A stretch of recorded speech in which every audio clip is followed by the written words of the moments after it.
Dan ada juga filosofinya berang-berang leukistik atau berang-berang albino ketika diambil dari alam dan dijual atau pindah tangan, kemungkinan besar mati itu 80%. Ini adalah dehidrasi atau kekurangan air. Ya, walaupun memang hewan yang dipelihara akan kembali ke Sang Maha Pencipta, tetapi kejadian seperti ini sudah banyak yang mengalami, dan baru pertama kali ini dialami oleh otter albino.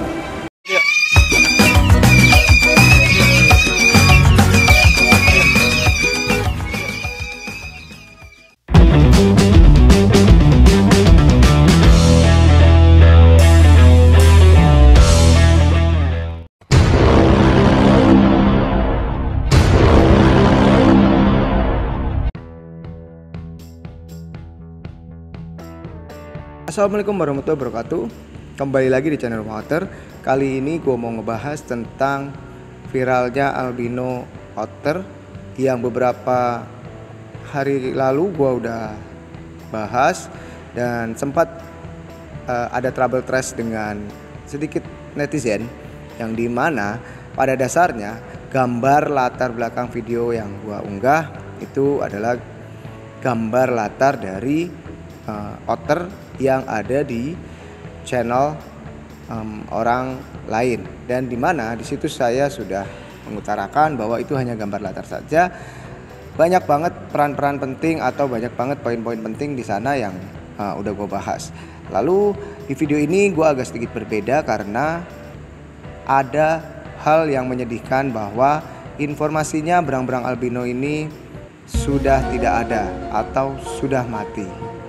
Tepatnya kronologinya, dan video ini bisa diunggah karena sebelumnya saya sudah meminta izin dari si ownernya, dan inilah hasil percakapan saya dengan ownernya, dan membolehkan untuk mengizinkan mengupload video konten tentang berang-berang albino yang mati.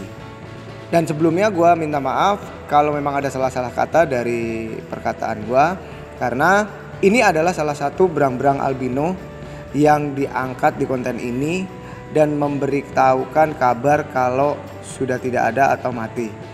Karena ini yang gue harapkan dengan adanya kemunculan berang-berang albino, yang dimana sering banget orang pengen mengadopsi dan setelah diadopsi hilang begitu aja tanpa kabar. Nah, ini adalah salah satu patut diapresiasi karena berani memberi kabar atau memberitahukan bahwa kondisi berang-berangnya yang sudah tidak ada. Kronologinya kenapa bisa mati, karena disinyalir ini adalah dehidrasi atau kekurangan air. Menurut informasi dari si pemilik, otter ini dimasukkan ke dalam pet kargo, dan sebenarnya kalau kondisi perjalanannya itu tidak lama ataupun kondisi perjalanannya dekat, kemungkinan di pet kargo masih tetap bertahan. Dan ini hanya dibawa dengan kondisi perjalanan yang ditempuh cukup jauh, jadi tidak ada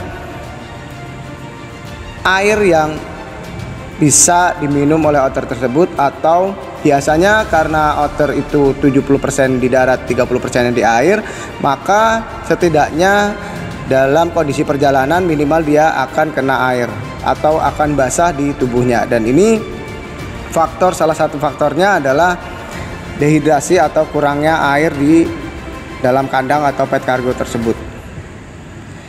Cukup miris ya, walaupun memang hewan yang dipelihara akan kembali ke Sang Maha Pencipta, tetapi kejadian seperti ini sudah banyak yang mengalami, dan baru pertama kali ini dialami oleh otter albino. Yang sebelumnya di mana Rumah Otter juga pernah mengalami kegagalan dalam pelihara berang-berang putih, yang tepatnya adalah berang-berang leukistik.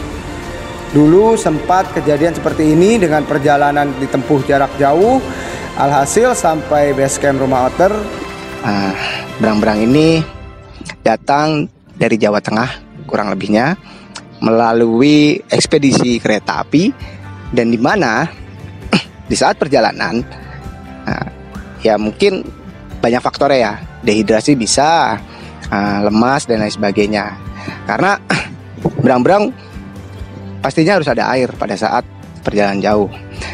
Ya kan? 1 kali 24 jam berang-berang lusinya sudah nggak ada. Nah ini yang cukup sedih gitu, karena kita terlalu tergesa-gesa. Dan ada juga filosofinya berang-berang leukistik atau berang-berang albino ketika diambil dari alam dan dijual atau pindah tangan, kemungkinan besar mati itu 80%. Kemungkinan besar ya, karena pertama banyak yang jual kondisi merem, ya kan, kondisi merem yang dimana waktu itu pernah dijual terus ditaruh cuma di kandang burung dan tidak dikasih air minum, cuma dikasih susu dan lain sebagainya, ya kan. Nah ini yang menyebabkan 80% itu mati seperti itu. Nah pada saat kita adopsi 1 kali 24 jam karena kelelahan di perjalanan pada saat dikirim melalui ekspedisi kereta, mati ya tidak terselamatkan gitu loh. Saya dan teman saya, rekan saya di partner di rumah hotel itu menyaksikan kematiannya itu gitu loh. Cukup sedih sih.